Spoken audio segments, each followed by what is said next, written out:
was one of sadness and frustration that here we are again in this position. It is absolutely beholden on us to make sure that we do these things properly from the point of view of the victims. And as I say, it is so tempting for me to be able to sort of, in a sense, give you all of the answers that you want, because that's the easy thing to do.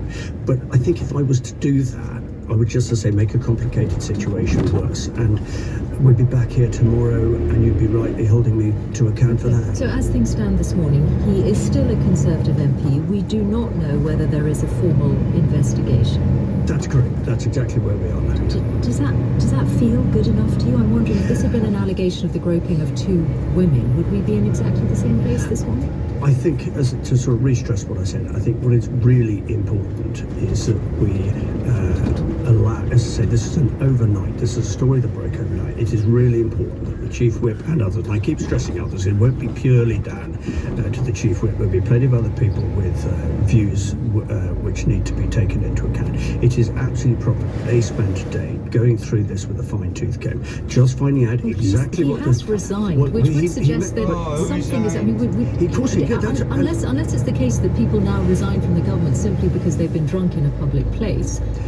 No, I'm not saying that at all, and I don't think you're accusing him. He was groping but he has taken a view that to write the Prime Minister and resign in the way that he has. I think it is absolutely proper then that the authorities, which are loosely called, i.e. the Chief Whip and others, have the opportunity now today, and you're right, there must be some pace attached to this, but I really stress, having seen in my current career and previous ones, people hurrying investigations like this and ending up in the wrong place because they come under media pressure to be seen to do something instantly.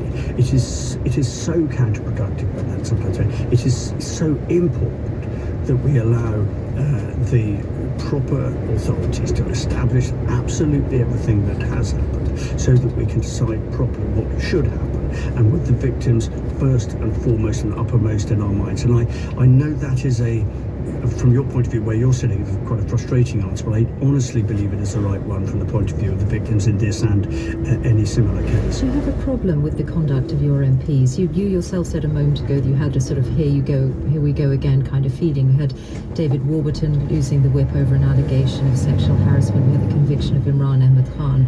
Neil Parish, who was an unnamed Tory MP who was arrested, and now this. What's going on?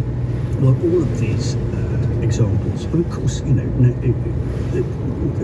they make pretty reading? Of course they don't. But I would want to stress that actually across the whole House of Commons, 650 MPs from all parties, the vast majority do a really good job.